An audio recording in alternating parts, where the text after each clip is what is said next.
real estate in general seems to attract a lot of people who love their faces on the billboards and the banners on the left field wall of the high school baseball team. But last I checked, banners and billboards don't make money.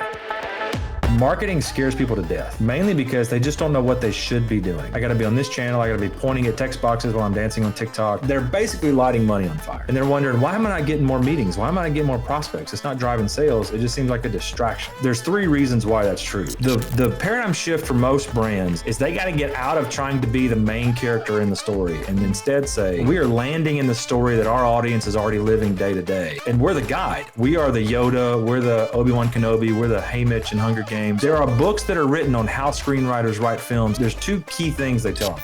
We can make $17 million just selling our key product line to that one audience. You don't need 500 deals a year. How do we only talk about the real things that matter and the things that actually motivate people to do business with us? There's not an industry I can think of that couldn't use Wes in some way. Yeah. Find some youth pastors and say, hey, can I test this with your youth group? And let a bunch of high schoolers do it. There's a history there. I'm not allowed to ask that anymore.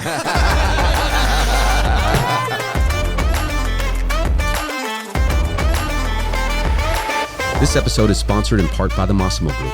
Are you a commercial real estate broker looking to boost your business? The Massimo Group is the world's premier coaching organization, transforming the careers of brokers just like you, just like it did for me. Visit www.massimo-group.com today to get started and take your career to the next level. This episode is also brought to you by Site to Do Business, commercial real estate's most advanced toolkit, providing commercial real estate professionals like me with premier data, mapping, and marketing tools to win business and revolutionize decision-making. Visit stdb.com to learn more. Ladies and gentlemen, welcome to Commercially Speaking. My name is Timmy Barron, ADHD. And I'm Bo Barron, CCIM. And this is the podcast where Bo teaches me everything about commercial real estate, investing, commercial real estate, everything, and more. Because I knew nothing at the beginning here, so I'm asking all the questions, and I don't care if I look dumb because I'm not in this world at all. I'm just learning as much as I can so I can make fun of y'all.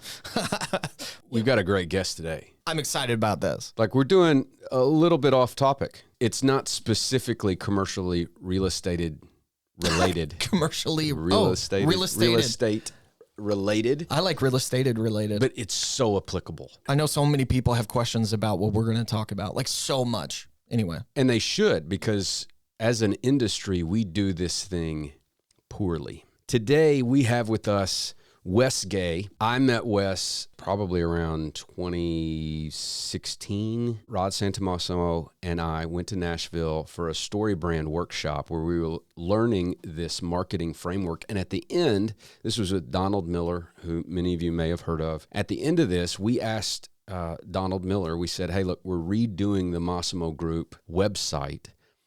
Who could we get that's trained in your framework that's doing this? Who could we get? And right off the bat, he was like, call Wes Gay. And so we called Wes. Wes is out of Atlanta, and he helped us redo the Massimo website. And I've been using him a number of times since then. We brought him in to help us at our church. I've used him here at Barron Commercial Group. At the end of our episode today, we're going to share with you something that Wes and I are actually working on. Oh, heck yeah. So, Wes Gay. Yeah, baby. There he is. Baby. Yeah, we've heard a lot about you. By the way, that opening graphic to start the show, I mean, I feel like I need one, Timmy, that's maybe a little more like yours, because then we could look like a 3-man tag team. Oh, yeah. Ready to... You got it, Wes. What Timmy will do is, after this is over, he'll take the screenshot of the most ridiculous face that you make over the next hour or so, and he'll redo it. And if you're like our dad, you'll put that image on the back of your business card. He did. Yeah. I did the same thing, by the way. Like but that makes a little more sense for me. Either that or just put me in a Nacho Libre mask. Oh. Nacho! I showed my girls that the other day. The best. He's the best. Jared Hayes, the best. Well, Wes, we talked about you when Rod was here, of course, and they both were just singing your praises. But tell us a little bit about yourself, maybe a 3 to 4 minute origin story at the most. I'm also curious, do you work specifically with commercial real estate professionals? Most companies, y'all know this, are really bad at talking about themselves in the way that their customers are, to make their customers care. And so what I do is I'll come in and help them get really clear in their messaging. How are we going to talk about ourselves? Who are we actually trying to talk to? That's a big thing that I clarify for a lot of folks. And then it turns into all the stuff, marketing and sales collateral, websites, helping rewrite proposals, sales sequences, email campaigns, marketing strategy, sales strategy, etc. And it's all like Bo mentioned on the beginning, it's all based off this book, shameless plug here, called Building a Story Brand by a guy named Donald Miller. Sold a little more than 1 million copies so far. A few of them were sold to me. We'll get into that, and throughout the course of this conversation, I will talk about that a lot, and we'll probably ruin movies for you. So yeah, sorry. Let's ruin movies. Yeah, Especially the guy that's been in movies. Yeah, let's ruin some movies. Let's ruin all of them. Ruin all of them. Holiday seasons are coming up. I'm about to ruin all the Hallmark holiday movies. Hollywood ruined. Big spoilers. Yeah, I've been doing it since 2016. Got out of that. Before that, I was in kind of the nonprofit church world and transitioned into doing this fall of 2016. First met Bo and Rod. I think it was early 2017-ish. That sounds right. It was the first time we got to meet. Mm-hmm. So yeah, that's what I do. I don't work specifically or exclusively with commercial real estate. I've worked in and out of commercial real estate over the years. One of the things I found about commercial real estate, I've probably worked in 60 plus industries at this point, serving probably 115, 120 different audiences in that space. Everybody wants to think they're special. Commercial real estate's no exception there. The reality is commercial real estate brokers have the same problem so many other businesses have, where their expertise should be at like a level 9 or 10 on a scale of 1 to 10. Their audience doesn't really care until it's a level 1 or 2. Mm. And so what I do is I basically help brands go, how do we go from a 9 or 10 and distill that down to the 1 or 2? I mean, we might speak at a level 3 and our audience feels like they're very smart, but there's still so much they don't know. Now, when you say 9 to 10 down to 1 or 2, you're talking about the simplicity in how we communicate, correct? The simplicity in how we communicate and figuring out what actually matters. Mm. You know, when they shot Top Gun Maverick, I forget how many hours of footage I heard they shot collectively. It was a bunch. And it's a 2-hour movie, a little over. Right. Mm-hmm. They had to leave a lot of stuff on the cutting room floor. I think, and Hollywood knows that, right? You shoot these movies, you make these movies, there's always bonus footage, deleted scenes, all the stuff they didn't use. But in marketing, we just think we got to hit everybody with everything. What we want to do is figure out how do we simplify it down? But even more than that, how do we only talk about the real things that matter and the things that actually motivate people to do business with us? How do we know what actually matters? Great question. So in I usually do it by taking people through this StoryBrand framework. And the first thing we're going to figure out in any story is this idea of who's our character, right? And so in a movie, you know, in the first 8 or 10 minutes, typically who the hero is going to be, but also you understand who they are, a little bit about kind of their context, personality, background, et cetera. There'll be small hints along the way. And it's leading to this thing of what does that hero actually want? What's the one thing they're really after? Top Gun Maverick, in the first few minutes of that movie, we understand it's really just about Tom Cruise trying to prove he's still an asset to the modern Navy. Mm-hmm. That's it. That whole movie's about that. But if it was about that and him trying to plan his parents' 50th wedding anniversary and train for the CrossFit Games and build his following on Twitter and propose to Penny and adopt a cat and win open mic night, you're going to go, I don't know what this movie's about. And guess what? Even if they put IMAX cameras in F-18, I don't care anymore because I'm so confused. I want Top Gun open mic night. All they're going to do is sing You Lost That Love and Feeling. That's all they're going to do. That's true, yeah. But it'll be Glenn Powell. Top Gun karaoke competition. Well, before you go even further, this kind of begs the question, like, what's a movie that has made that mistake and actually been made? Oh, so many. Like, can you think of a question? Like, really for Timmy, as the guy who's been in movies, what's a movie that's really... The Room. The Room, it's a 2003 comedy romance. It is a cult classic. People love it because it is so bad. Disjointed, awful. James Franco ended up making a movie called The Artist. That's about this guy who wrote and directed this movie, a mysterious man. But that's one where it's like, just throw everything you possibly can in it. Mm-hmm. The reason why most of us probably couldn't I can't come up with one, because we either don't finish the movie or they're just forgettable. You just don't know what it's about. And so you can't correlate, this movie's about this, so therefore we're going to talk about that. Like commercial real estate, for example, I think one of the challenges, there's a fear I think a lot of people have. The fear starts to fall away, I think, a little over probably $1.5 million or $2 million a year in revenue. But especially when you're under that as a broker, there's this thought that your idle, we know ICP stands for idle client profile. Some people think it stands for idle client pulse, as if they have a pulse, they're my idle client. And so they'll talk to everybody. When you try to hit everybody, you're actually going to hit nobody. The irony is the more focused and specific you get, the more you narrow in on who that person is, the more targeted you're going to be. And then crazy enough, the more it's going to actually open you up to the right people. I worked with a broker one time. He was doing about $1.5 million a year in GCI. And he knew exactly who his target was. It was in a specific region, privately held industrial. That's it. He didn't drift out of that. He had, so for 15 years, been really disciplined in that space. It's a thing of like, do we know who we're talking to? Is really what it comes down to. And then what do they wake up every day trying to do? I think commercial real estate is another one of these industries where they're plagued by people who forget they're not selling to or trying to get hired by other commercial real estate brokers. They're just not. And so they need your expertise, but you got to figure out, what does that person wake up every day trying to do or trying to solve? Yeah. That's part of the problem, I think, with commercial real estate people on Twitter. I'm still calling it Twitter. Sometimes it's like they think their marketing or who their audience is other brokers because they're trying to flex on each other. Like it's like the personal brand equivalent of Muscle Beach, or like when we were in high school, the guys who had the old Chevrolet pickup trucks in the Walmart parking lot on Friday night showing off their new Flowmaster mufflers, which is a very niche reference to our audience. Or if you're like me and grew up in a town when I turned 16, got a truck and went and got the Flowmasters put on, dual exhaust, because you got to. And this was back then, there was no emissions test where I grew up in South Alabama. So they cut the catalytic converter off so it'd be louder, but they hand wrote the invoice because they didn't want a formal paper trail of cutting off the catalytic. But like, it's all the guys who do that to their pickup trucks in high school, or the guys on Twitter who are all trying to impress each other. And I'm sitting here watching it every day going, ain't one of these folks going to hire you unless you're about to sell me a course on how to build my Twitter following. But at some point you got to speak to, what does your audience care about every day? That's what great brands do. That's what successful brokers do. And if you wake up thinking about that, you're going to kind of forget about everything else and get really focused on what your audience wants. Right. So if I'm coming to you and I am a broker, a commercial real estate broker, and I've not done much marketing, and say I am that one that's I post to flex. So I'm essentially, everything I'm posting is to look at me, look how good I'm doing, look at this. People don't really care about that at all, unless you're a celebrity or whatever. But even then, they're anyway. So I come in, I'm like, look, I'm posting every day on Twitter. I still call it Twitter, of course. We've got to. Of course. We're reasonable humans here. We call it Twitter. Right. I call it X. But as this character, you got to still call it Twitter. I call you up because I'm having a hard time, and you just tell me what you told me, which is like, you're not flexing for other brokers here. Who you trying to reach out?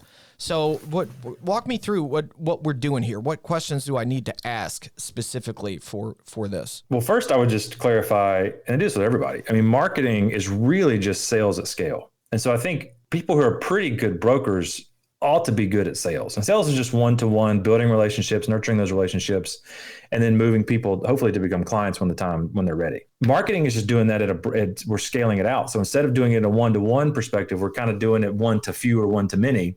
And we want to treat the same way. We want to say, I would start with the question, like, if in this hypothetical situation, is I'd say, let's think back to the last, 2, 3, 4 years. We'll pick the time horizon. Okay. Of the deals you've done, which ones do you wish all of your deals were like that? Not necessarily because they were the highest dollar amount, but like it was the person you worked with, the type of transaction, the type of deal it was, those kinds of things. Problem that you solved, the satisfaction, Yeah. We'd reverse engineer that. Right. And I'd say, like, I've had a great time working with veterinarians. They've treated me well. So there's somebody else that was super nice. It was family business. Those are a couple things that come to mind. Yeah. So I would have reverse engineered, say, who are those people? So we got veterinarians and the generic family business. Yeah. That does something for money, hopefully legally, ideally. I think so. We'd assume. It was storage units that smelt kind of iffy, but it was pleasurable experience. And I think one of the family members' last name was White, first name Walter. Yeah. That's it. Yeah. Walter White. Yeah. Yeah, that guy. Nice. They own a car wash too, right? Yeah, they do. I think he was a high school teacher, actually, come to think of it. You think he was? Yeah, maybe they did a car wash, yeah. Chemo or something. Anyways, yeah. Yeah. So we'd want to figure out, it's a process I use called the IDO client story. So I'd want to reverse engineer and say, think about the last 2 years. So again, pick your time horizon. All the clients or deals you've done. Who are the kinds of people that were easiest to sell to? They were the ones that maybe were profitable for you. They were easy to work with. They loved working with you. They became repeat customers or raving fans or referral sources, like those people. And we want to basically build out like Bo said, what's the problem that you solved for them? What was the process like? How did they find you? What triggered them to ready to make a decision? All that stuff. Put it together and say, okay, now we understand at the end of the day who we want to become clients. So then we got to back up and say, for our marketing, what do we need to be doing and where do we need to be in order to show up and attract those people? I was with a B2B manufacturing company last year, and they were on track to do $17 million in sales that year. And they sent me a 25-page marketing document, single space, which is about 24 pages too much. And 3 pages were single spaced descriptions of their audience. And I thought, again, this is about 2.5 pages too long. So we get there and I'm doing the same process. I think in the last 12 to 24 months, the VP of sales is in the room. He's been in that company 20 years. So he's an expert in the audience. And so I'm asking questions. Who typically calls? Who are you on calls with for this product? The key products you sell. And he basically, in a few minutes, we realized it's 3 big groups of people. And he listed who they were. I said, okay. I said, just gut reaction. I said, which of those 3 people probably represents the majority of your phone calls? And he said, oh, without a doubt, that one. Okay. What is it about that audience you think makes them call you? And he said, well, it's this, this, this, and this. And I was like, oh, okay. So pause. Your product solves all of the things that audience said. It doesn't solve everything for over here. They only need 1 or 2 problems solved. This audience over here only needs 1 or 2 problems solved. The people in the middle that literally represented 80% of their customer base are the ones who are going to buy the most often, see the most value, and say yes the fastest. And I said, crazy idea. What if we just focus on that audience? And the CMO sitting to my left, and he said, we can make $17 million just selling our key product line to that one audience and forget everything else. And I said, why don't we just go do that? Yeah. $17 million sounds fun. Like, let's just go, or 20. Right. I think it happens is we try to go too broad and too vague and say, no. You don't need 500 deals a year. Right. You just reverse engineer the math and say, what is it this audience wants and how can we speak to that? And so for your marketing, it becomes, what problems are we solving for people? The problem piece is the biggest part because people pay attention when there's tension. And so if we can think about the obstacles that are in the path of our audience buying or selling or leasing, whatever we're doing in commercial real estate, what is it that our audiences wake up that's getting in the way of what their ultimate goals are? And how can we answer those questions, solve those problems, remove those obstacles and get in their way, whether it's taxes or some kind of tax issue, zoning issue, environmental. I mean, Bo, all the stuff that you ought to be an expert in, right? What are the problems that your audience is having as it relates to that? So, Bo, what are some roadblocks that you see most commonly through the brokerage company? Like landing a client or actually understanding what they're going through, or like some of the things we solve? Yeah.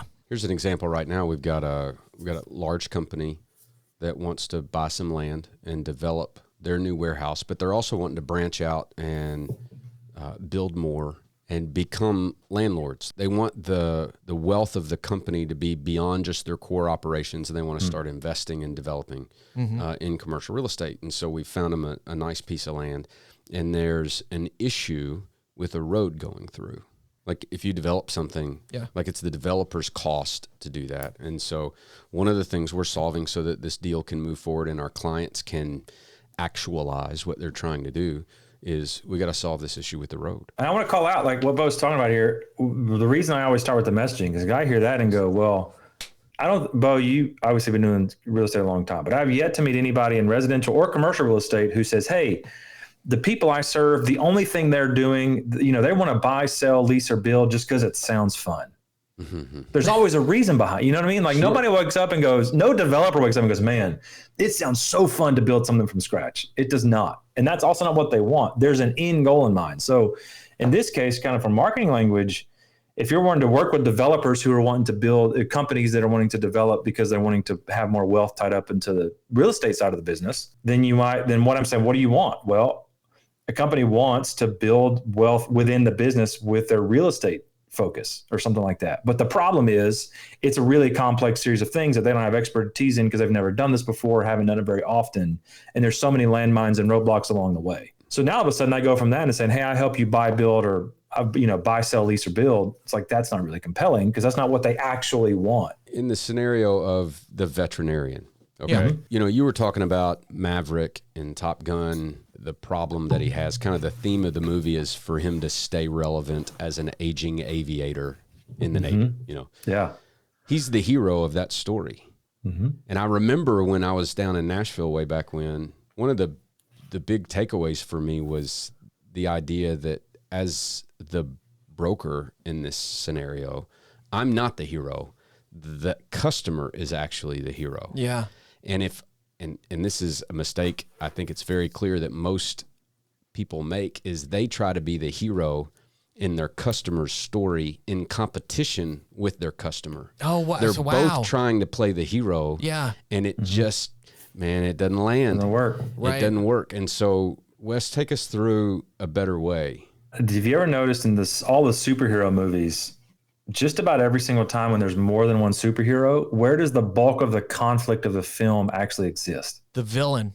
No, within the heroes. group of the heroes. Oh, right. Yeah. Like You know, that like, first think Avengers movie. Yeah. The first Avengers, the Civil War. Avengers, Civil War, Ultron, like all those. Yeah.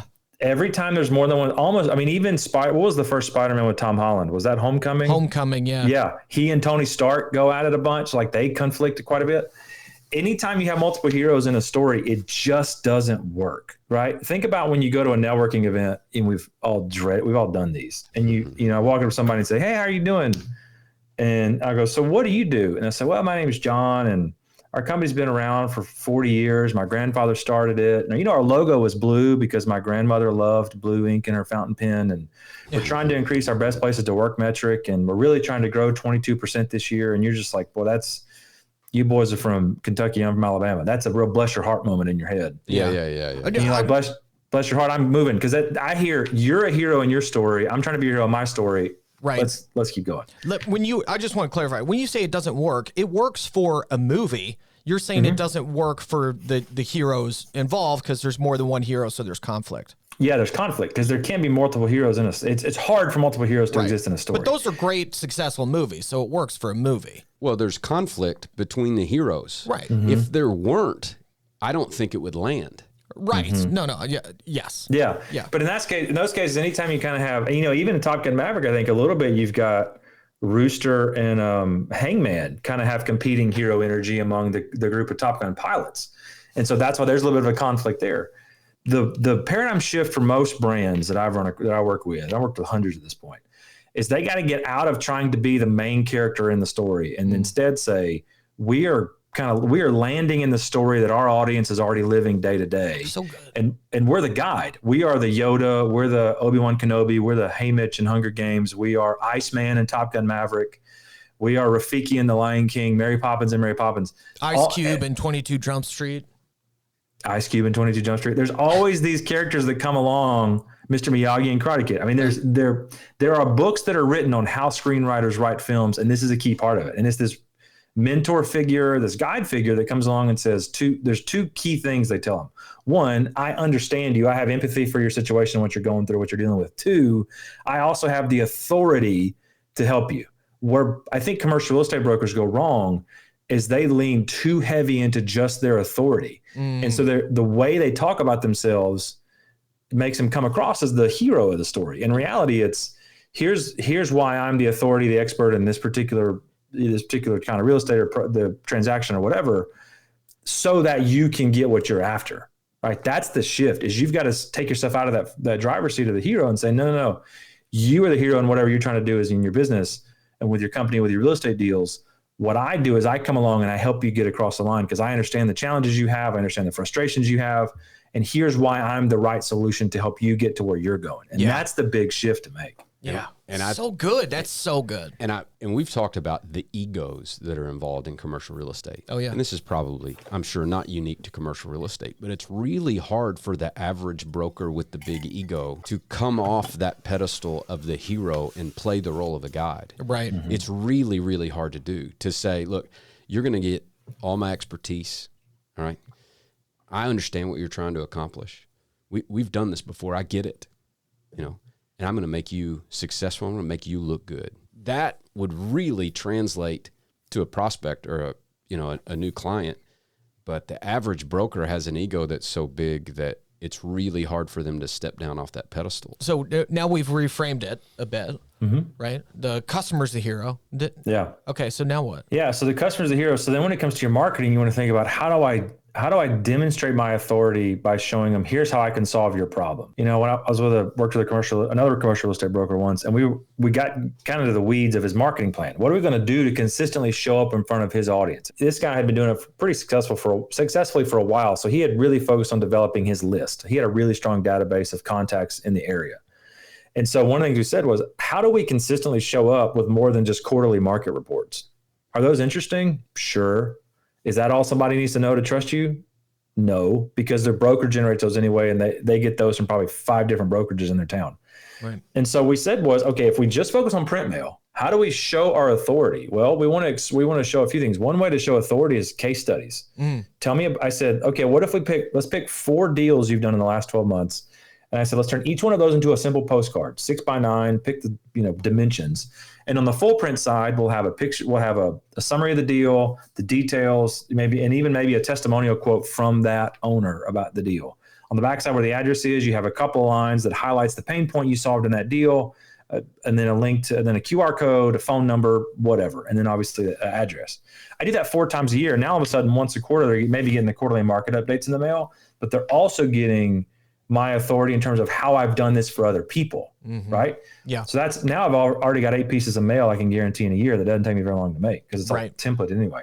And then I can show another way to demonstrate authority is pick what is maybe the most confusing thing about my particular type of transaction or area that I focus on in commercial real estate. I worked with a guy in California, which translates to they have confusing things everywhere because it's California. Yep. There was one thing in particular, it was a recent tax change that was impacting a pretty sizable segment of his audience.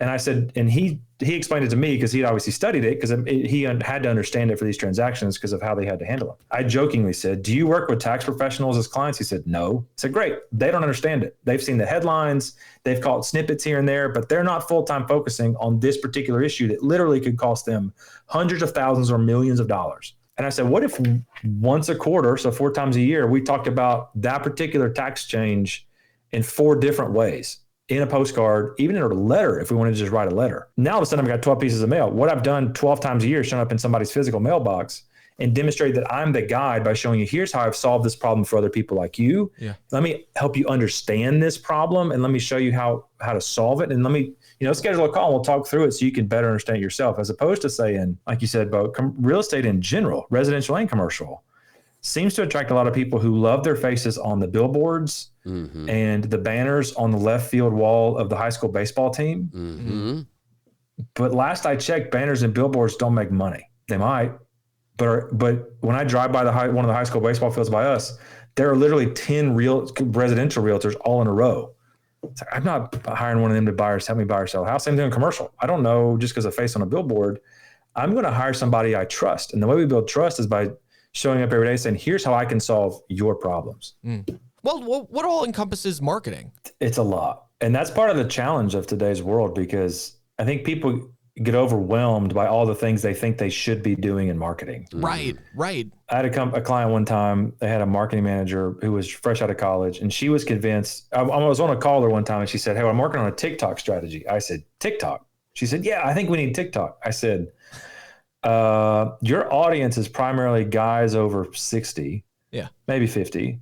I said, if they're on TikTok, it's because they're making sure their kids are not doing anything ridiculous. Right. I said, they're not calling you for 6-figure transactions. And I said, your owner is in his mid-60s. Like, the TikTok won't work. I said, what if we fix email marketing first and maybe LinkedIn? And then before we get TikTok.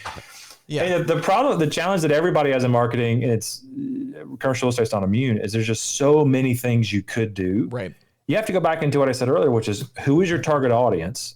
And the next question you ask is, where are they showing up? I was with a company just this week as we record this in Kansas City, and we did worked in their messaging before lunch. After lunch, we start figuring out, okay, marketing strategy, where do we focus? Because again, there's a million things you could do in marketing. And we literally said, where do we show up? And so we picked like 3 channels. It was like podcasts. We had a couple of places we knew we could find other, like they're going to do an influencer campaign because it's a B2C product. And then I think the third one was their own social media content. And so that's it. We're not doing all this other stuff because it just doesn't make sense. You got to think about, where is my audience most likely to show up, and double down there. Usually that answer is just 2 or 3 channels. So let's see where we think it is for commercial real estate. Yeah. Right? One is, he mentioned direct mail.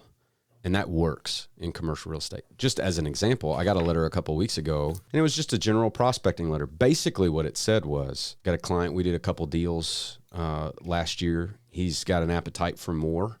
The deals were just like the property that you own. But the unique thing that this young broker did was he put the picture of my property as the header of the letter. Yeah. Huh. I called him. Yeah. We're potentially working through a deal on that property. Yeah, he played to your ego. Well, whatever he didn't act like he was the hero. Right, right. And he just said, look, if you've got this problem and that you're wanting to sell this, like, I've got a guy. He's got a track record.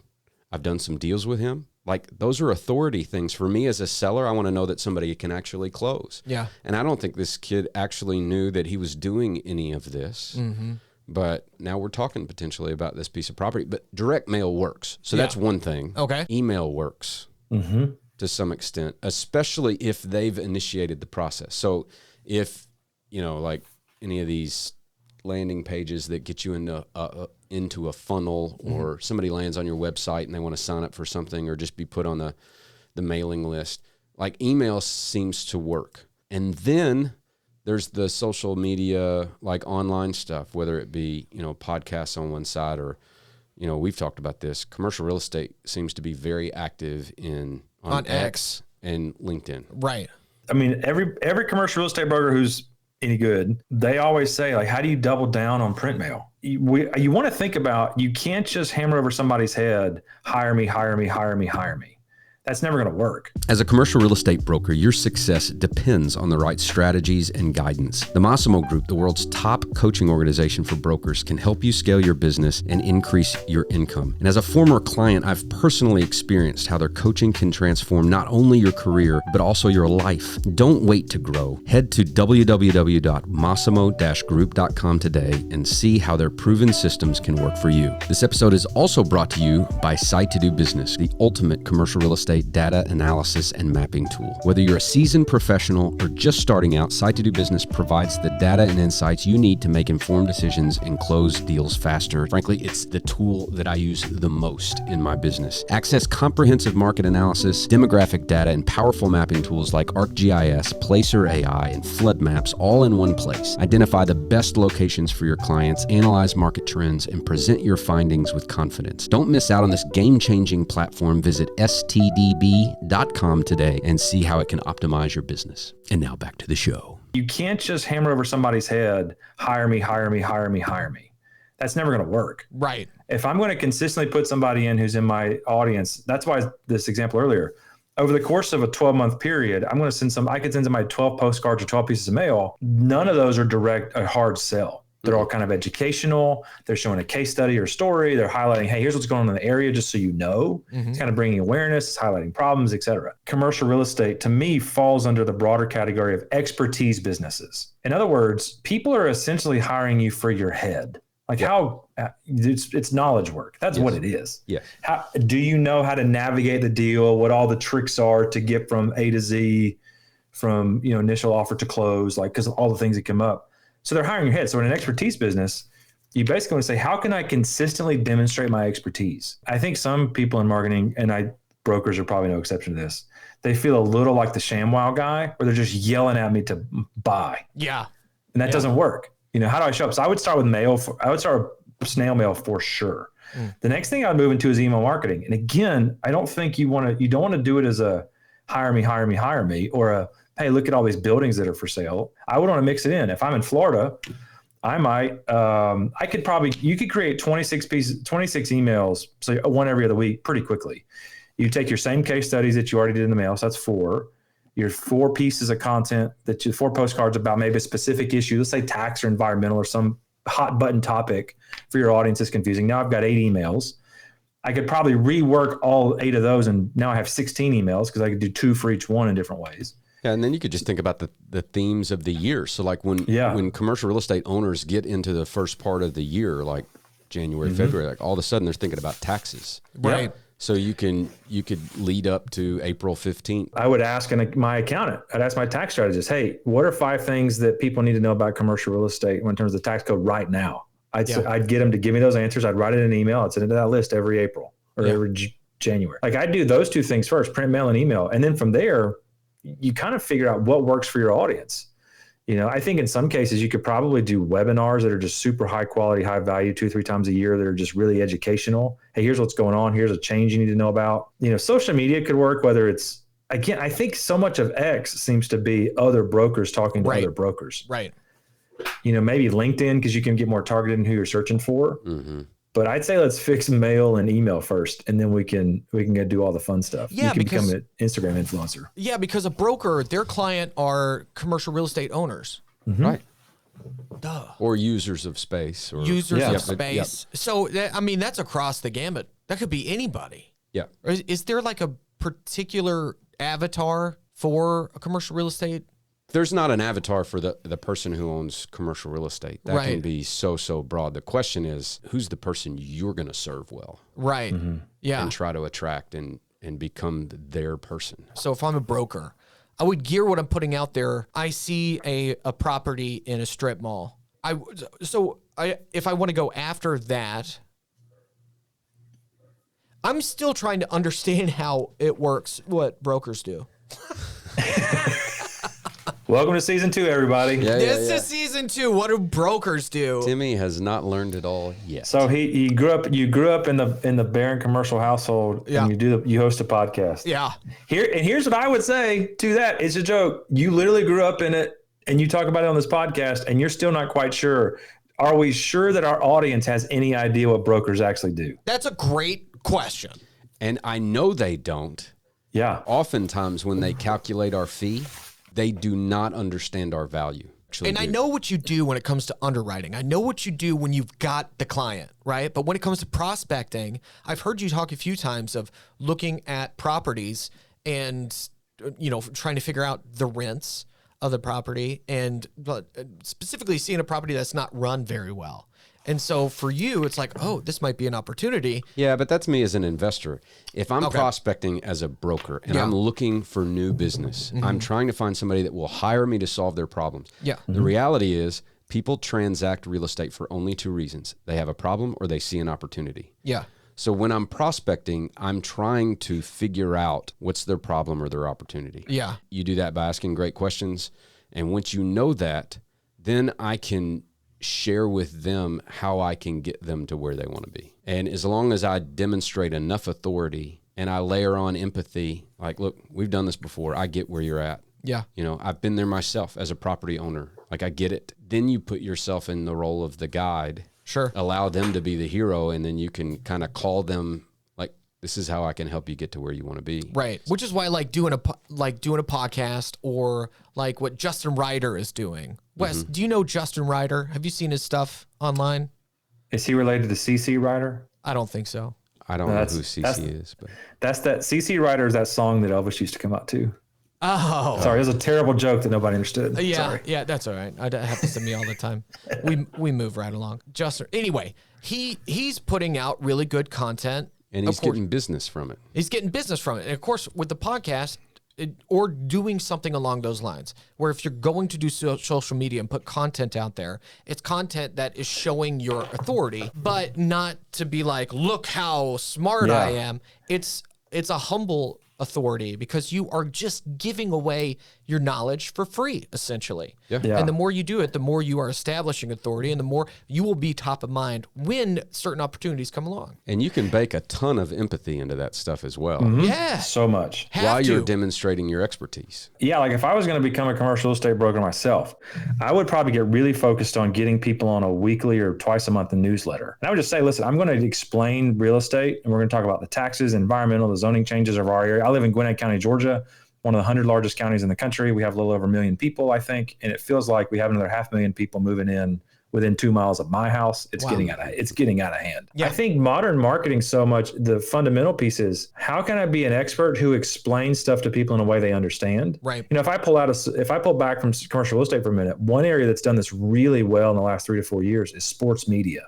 Look how sports media has gone from the 4 talking heads yelling at each other to former athletes doing detailed breakdowns of plays. Yeah. for people. I mean, look at who ESPN's hired during basketball season before he became the Lakers head coach. You had JJ Redick, who's a wizard at the basketball. Then you look at who they have on the NFL stuff now on ESPN. Tony They've got Romo. guys. Yeah, he's the Nostradamus. But now you got Tom Brady on Fox. Like, they can break all Bill Belichick. I mean, Peyton and Eli Manning. You get all these guys who are deep experts at something, and people can't get enough of that kind of content, just explaining things. Right. So if I'm dealing with, let's say, industrial, then I'm going to figure out, okay, in Gwinnett County, Georgia, if I'm going to focus on industrial in this county, maybe the county next door, what do people need to know? What problems do they have? What are they concerned about? What's new? What are they uncertain about? What's changing? I mean, all this, what's changing between the state and the governor's office or here locally or whatever. People think marketing is all about the big, flashy, sexy stuff, the campaigns, the social media videos and the content, all that. It's really about showing up consistently. How do I show up as somebody who can solve your problem and show you a path forward? What we didn't get into very much is on the story side. You know, we talked about this idea of a guide. It's it's the role we play, the Yoda, the Obi-Wan. But what a guide does is they also give you a plan. So 1, 2, 3. Here's what it looks like. I mean, if I had $1 for every time in a movie somebody said, so here's the plan. Yeah. Like as Ric Flair said, the biggest house in the biggest neighborhood on the best part of town. Yeah. The nature boy. Woo. There you go. Or how many times have you seen a movie where somebody come in and moves everything off the table, rolls out a map and says, here's the plan. We got to tell people, here's what you do. Here's how it works to work with me. Yeah. Home Alone, all of them. And then we move into what do we want people to do? Like, what's the next step they need them to take? And then the way we wrap the story up is what we call success or failure. So we want to give a foreshadowing of if we solve their problems, like the example Bo mentioned earlier of this company that's wanting to not only they want to buy property so they can build, but also so they can start leasing space because they want to build more value on the business. But then on the flip side, let's talk about failure a little bit. What happens if somebody's problems don't get solved? What are they going to lose? What are they going to miss out on? And sometimes we got to lean into that failure, like to paint the stakes, because in movies, the bigger the stakes, the more compelling the story is. Right. And so that's what makes us pay attention. So how do we paint those stakes of what happens if they don't solve their problems? And we could also talk about that in our marketing. Do you know the story of, what's his name? Paul Rand? Yes, Paul Rand. He was a designer and he designed the next logo for Steve Jobs. Okay. Do you know this story? I don't. Okay, so I think I've heard it. So Paul Rand is talking to Steve Jobs, and Steve Jobs saying, "I need a logo. Can you do a few mock-ups or whatever?" He's like, "No." He goes, I'll "No." do one. He goes, "No. You have a problem. I have the solution. I'm going to give you my solution, and you're going to pay me for that solution. You could use it or not. That's up to you. But I'm going to give you I'm going to give you my solution." So basically, what he did in that response was, you think you need this or you want to pick or whatever, but what you are looking for is a solution, and I have it, and I'm going to give it to you. Simple as that. Which Steve Jobs just like, whoa, and paid the guy $100,000, and then he gave him the logo he created and designed, and that's what he did, and that's what he used. And I think so often I see all around anybody that's trying to sell something or trying to talk to people, which I know a lot of brokers do, any kind of sales or anything, so easily get caught up into trying to sell yourself or trying to sell, rather than really, really simplifying it and being like, look, there's no need for me to go into all this detail to show you how great I am. I've got the solution for you, and getting right down to that. I read a story one time of a company that was basically put out I think an RFP or something for like an 8-figure contract. And I forget what the specific thing was. You know, people will fall all over themselves that kind of a contract, because that can change a company's trajectory. The way the process was, is everybody submitted their bids, and then the company would select, I think, 5 people to come in and do pitches in front of a team. And so 4 of the people had come in, really slick presentations, like everybody does. You have a presentation, and and I've seen these when I worked with a company one time, it was almost $100 million in revenue at that point. They sold for $1 billion last year. But their pitch deck was, here's our awards from places you've never heard of. Here's all the stuff that doesn't matter. And here's what we do. It didn't work. So we flipped the presentation to be about, here's the problem you have. Here's how we solve it. The first 4 people walked in, and that was their pitch deck. Here's our awards, best places to work. Here's our bios, all this kind of stuff. The 5th guy goes in, and before he opens a presentation, he says, hey, and we've done a lot of work to this before. With all the people in the room, I want to get really clear on something. And what he led was a 15 or 20 minute conversation on what is the actual problem that they're hoping to solve with this 8-figure contract. Yeah. And it ended up turning into like an hour-long meeting, and he never opened a slide deck, nothing. All he did was basically get the team to finally agree on what problem are they trying to solve. And then he just talked about how his company could solve it for him, and they won the bid. Yeah. Sure. You answer that question, and you figure that question out for your audience, and it's a game changer. I mean, watch Shark Tank. How many times on Shark Tank have we seen the sharks go, what problem does this solve for people? Right. You know, I'm not exactly sure why this exists, is what they're saying. Yeah. But they really want to know if it solves a problem, you can go make money off that. That's right. If marketing is an extension of sales, and commercial real estate tends to be pretty good at sales and pretty terrible at marketing, what do you think, Wes, we might be able to do about that? If marketing is just sales at scale. Well, hold on. Okay. Let me clarify my question. Okay. What do you think you and I should do about that? That's a great question, Bo. I think what we should do is I think we should start a marketing mastery cohort group for commercial real estate brokers. Oh. Because you know this as well as anybody in the commercial real estate space. Marketing scares people to death, mainly because they just don't know what they should be doing. Right. They see what they think they see what other people are doing that they think are successful and think, well, I got to go do that. I got to be on this channel. I got to be pointing at text boxes while I'm dancing on TikTok. I've got to have, may as well go get the inflatable things that car dealerships have and put them outside my office, whatever. And they're basically lighting money on fire. And they're wondering, why am I not getting more meetings? Why am I not getting more prospects? It's not driving sales. It just seems like a distraction. And there's 3 reasons why that's true. 1, they haven't actually clarified what audience are they trying to reach.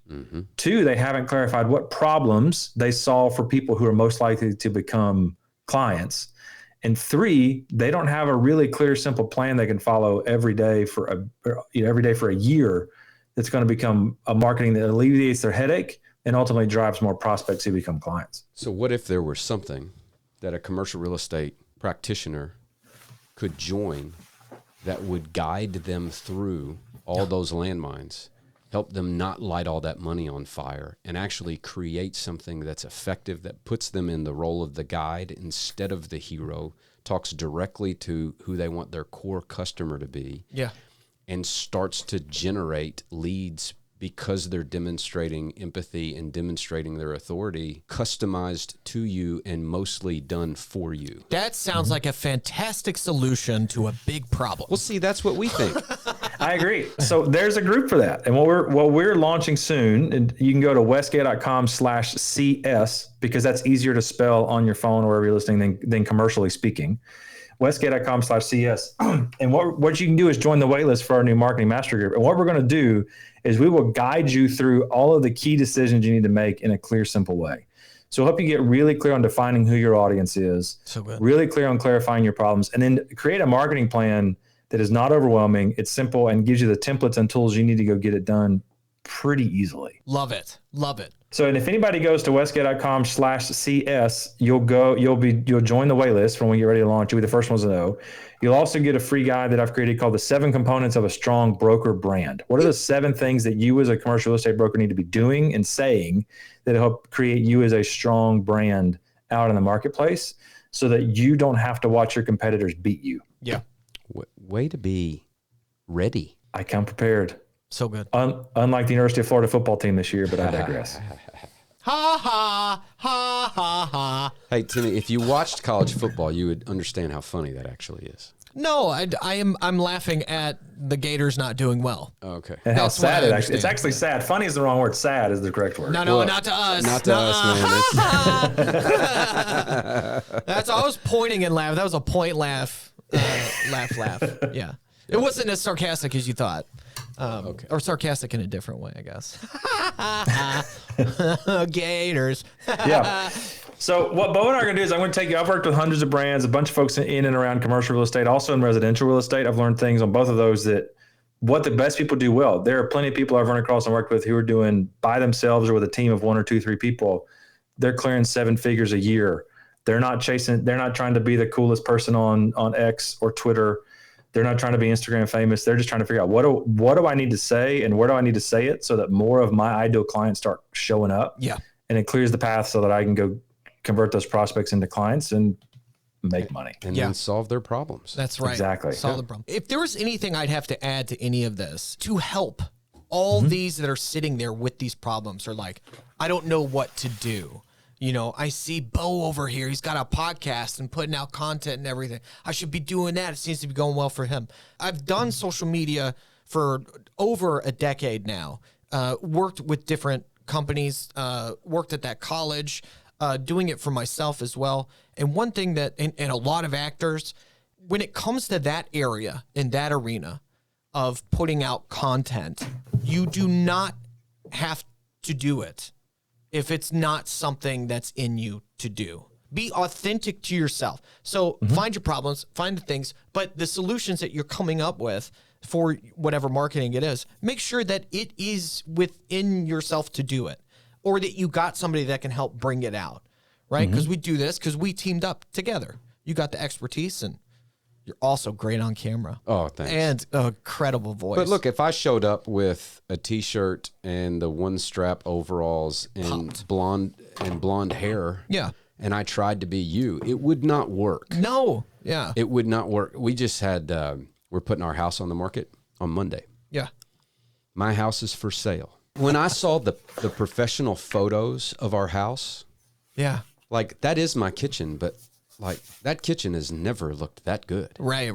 Like the way they do the lighting and I was like, holy moly, do I even want to sell this house? Right. You know? And that's the risk you take if you try to become somebody else. Mm-hmm. And then when you're actually in front of your ideal client, they're like, I thought you were going to be this guy I see online. Yeah. Or I thought you were going to, and there's this incongruity there. Yeah.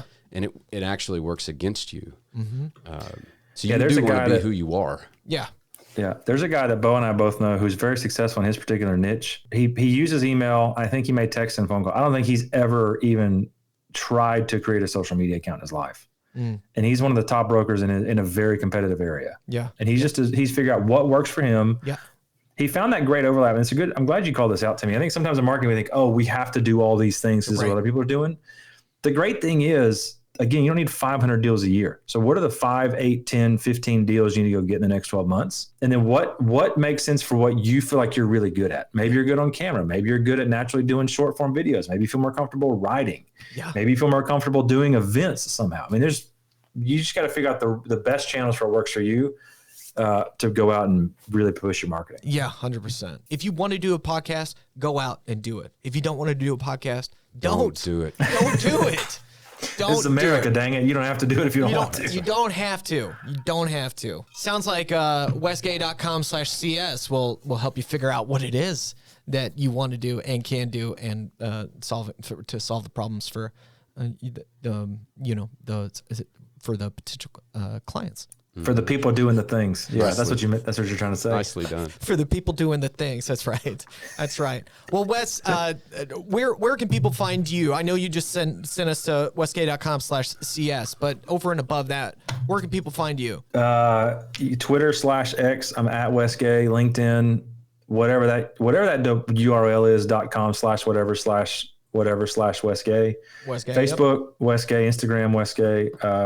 You could also probably find me in a donut or coffee shop when I'm traveling and doing on-site sessions with clients. Check it out. Check out those donut shops, everybody. And I will just say this about Wes. There's not an industry I can think of unless you just don't want people to know about you and you don't want to sell things that couldn't use Wes in some way. Yeah. And like even... You know, I mentioned we used him at the Massimo Group first, then we used him at church, and then we used him at Barron Commercial Group here. Yeah. He's now working with us at Hearthstone Capital. Wes is our go-to guy. And if you're not a listener to our podcast and you don't live in our town and you're not in commercial real estate, you have no clue who I am. But like Wes works with some people you have heard of. And the more I hear about who some of these others that he actually works with, I'm like, and he takes my calls. That's pretty cool. Yeah, I'm talking to him right now. Yeah. Wow. Yeah. But if you're listening to this podcast and you have a small business or a large business, or you want to clarify your messaging and grow, like Wes is a great option for you to consider. Yeah. And Wes, before we let you go, what problem do you think Pickleball solved? That's a very How interesting. honest do you want me to be? I want you to be very honest. I think there's actually a couple of problems that solve. One is serious and one is not. So I'll start with the one that's not serious. I think pickleball solves the problem of something that bored middle class white people needed to do. Okay. The second thing I think it solves, that's my deeply unserious one. Yeah. It's like pickleball or we're gonna go get some chickens. Is this like phase that white people in the 30s and 40s tend to hit? We are not hitting either one of those. But I digress. I think the second thing it actually solves is a problem that's broader and broader. I think pickleball in some ways has become what bowling leagues were 30 years ago. It's community. It's a community play. Yeah. Like bowling leagues used to be a thing, and we could go talk on for a while about this, but it used to be you had work that was not at your house. So you had work, you had home, and then you had these third places. It's what Starbucks was originally premised to be. And then you had like the local, little leagues before they got crazy in youth sports. Yeah. But it's what church is. It's what I'm sure they have them up there, the Red Hat Purple Dress Club that the women, some of the women's are like the civic organizations. It's a community thing. That's why there's a pickleball. There's one of those multi live work play areas. We have a bunch of those around us now. There's like a Top Golf, Andretti Racing. Right. And they've got a pickleball place that's like pickleball courts and a restaurant and a sports bar. But it's a community thing. That's what it is. Same reason breweries have taken off. It's community. Thank you. Thanks for that answer. Yeah. And then what? 12 months from now, we'll let Wes know why you asked that question. Yeah, I've come up with a new sport. We've alluded to it a few times that I've been working on with my best friend. I would say your best bet is probably to start test it if you're not testing it yet. Yeah. Find some youth pastors and say, hey, can I test this with your youth group? And let a bunch of high schoolers do it. I've there's a history there. I'm not allowed to ask that anymore. Totally kidding. I'd 100% do that. I would love to know the new sport that's coming out of Kentucky. It's fun. I've played. It's so fun. Are you going to Massimo Con? I'm not a broker. Yeah, neither am I. Sounds like I should be. Yeah, neither am I. But I got tickets, so. Yeah. I'm getting all Rod's emails every time I get an email. I go, I wish looks like a party. I'm not gonna know anybody, but it looks fun. Yeah, oh no, you'll know some of us. I know a couple of you. Yeah. Yeah. But yeah, I was just thinking, when could I play it with you? Anyway, we'll figure out a time. Hey, next time we're in Atlanta. Atlanta, baby. Stay safe with the hurricane. We got to watch the Waffle House Index. Y'all familiar with this? No. The Waffle House Index is something they use anecdotally when storms are coming through. And they say which Waffle Houses are closed. And so they figure if a Waffle House closes, that means the storm is probably going to get bad in that area. Oh, wow. Interesting. So I've seen a Waffle House that didn't close. I went after a storm and the front door had blown off. Oh, wow. And it was without a front door. Oh, wow. Which is not necessarily that big an issue because they're always open. But yeah, I just found a blog on the Waffle House website explaining the Waffle House Index. Cool. We'll put that in the show notes. Well, Wes Gay, thank you so much. Yeah, man. Yeah, this has been absolute pleasure. I was afraid I was going to have to do the 5 questions or whatever y'all have done before. Oh, the quiz? Oh, does he want to? We can do a quiz. We can do a quiz? You ready for a pop quiz? Yeah! All right, pop quiz.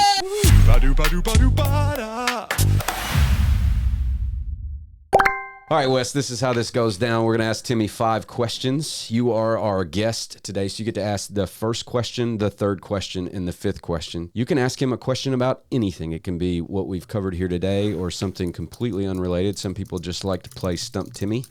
It's been progressively harder and harder to do, but we'll alternate back and forth. And question 1 is yours. All right, Timmy, you said that you have some experience with marketing. Yes. When you watch other people talk about marketing, what is the advice that makes you want to throw your computer out the window in anger? Oh my God, that's a great question. That is a good question. I'm really interested in the answer here.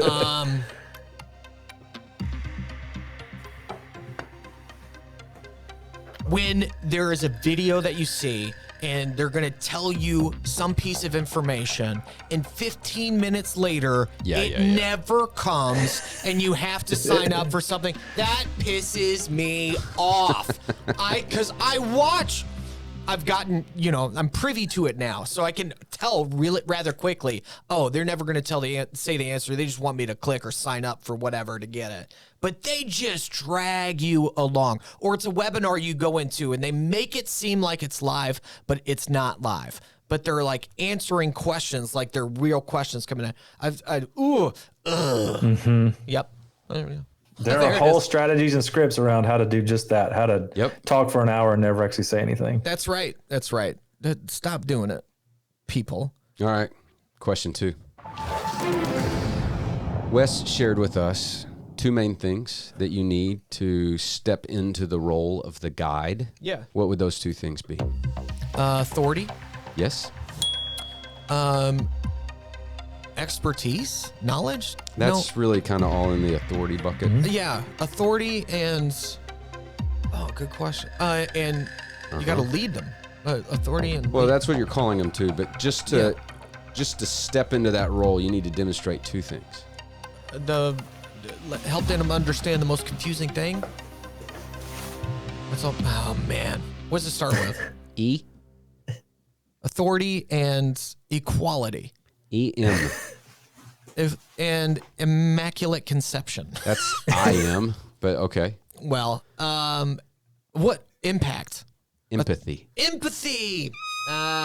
Empathy. There you go. There we go. All right, question 3. Wes, what do you got? There's obviously a lot of things you can do in marketing, and I mentioned it, and Bo said it too. There's one particular marketing tactic that still works really well in commercial real estate, and I said it's the first thing you should really tackle. What is that? Email.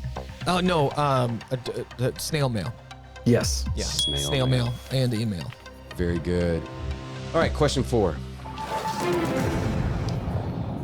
Normal commercial real estate marketing generally puts the broker in conflict with the prospect. Why? Because the broker is trying to be the hero. Just like their client should be the hero. Yep. That is exactly right. Whoa. Very well. Good questions. All right. Last question. I think you're 3 for 4 so far. Wes, question 5. Let's go way off the rails here. All right. What's the worst gift you've ever received? I know it. I know it right away. It's right there. Yeah. I give it to you? Yeah, you did. Yeah, really? This is the thing that I think about of like worst gifts. Yeah. And it was from me? It's from you. I'm so sorry. No, it's okay. I'm turning 8. I'm a boy in Kentucky, and I'm turning 8. You're 18, so you must have been living at the house. You get me a puzzle. Do you remember this? Not at all. You bought me a puzzle. That's great. I open it up, and it's a Little Mermaid puzzle. For a little 8-year-old boy. From a very, very, masculine-driven family. I loved that movie. Hey, it's Loved a good it. movie. Could quote the whole thing. Used to do impersonations of Sebastian the Clam. Do it. He's a crab. Yeah, crabs. You love that He movie. loved it so much. Under the sea. Somebody's got to nail that girl's fins to the floor. That's so good. Yeah. That's really good. I love it. So maybe I gave you the gift that I wished that I would have received. Yeah. No. Okay. Yeah. And I took it as this movie is for girls. And my oldest brother just gave me a girl movie puzzle. And I'm 8. He must hate me. I didn't mean to. What does he There's think a of me? wound here. Yeah. Yeah, thanks, Anyway. Wes.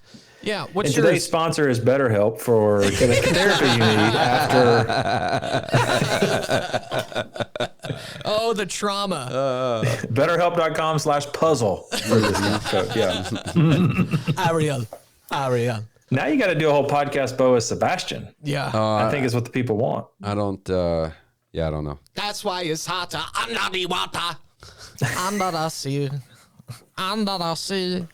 That's Shaggy now. Yeah. So Wes, what was yours? I was 12 Man, and these are I going got coloring books about horses and plastic horses from my aunt, but I didn't. This is going to sound weird. I didn't realize until after she passed away, she was never actually my aunt. Because she and my uncle never actually got married. I didn't know that until I was an adult. It's one of those situations. Yeah. Yeah. Probably that one. What's up with all the horses? Yeah. Yeah. I got the horses in the back. Horses kick off Old in Town the Road. bag. But you need more. I'm gonna It's always something. To the hotel room. Yeah, you like Elton John? Whoa. So that was Cause I can't no more. it sounds like 2/3 of this podcast panel is ADHD. Yeah, So it does. That doesn't help. What about you, Bo? I know you've been thinking about it. I can think of some of the good ones, but I don't really have a memory of the worst one I ever received. I can't believe that popped in my head so quickly. Sorry about that. Well, if y'all want to find out when Bo finally thinks of it, we'll put it in the weekly newsletter. That's right. Every Thursday, we send out a newsletter with curated articles on negotiations, business, entrepreneurship, commercial real estate, of course, and you'll see our latest podcast episode. Do not forget to go to wesgay.com/CS if you need some help and the solution to all your marketing problems for commercial real estate and its brokerage. Like, subscribe, ding that little bell. Bo, how can they sign up for our newsletter? Yeah, you go to subscribe.wgbarron.com. You follow us on all social media at Commercially Speaking. The only place it's different is on X, which is Speak Pod. Big shout out to Wes Gay. Yeah, man. Wes, thanks for being here. Great to have Thanks you. for having me. Thanks for having me. Huh? All right. We'll talk soon, my friend. Yep. Sounds good. We'll see y'all later. Love you, brother. Love you, man. Bye, Bye, Alice. Bye. All right. Later, taters.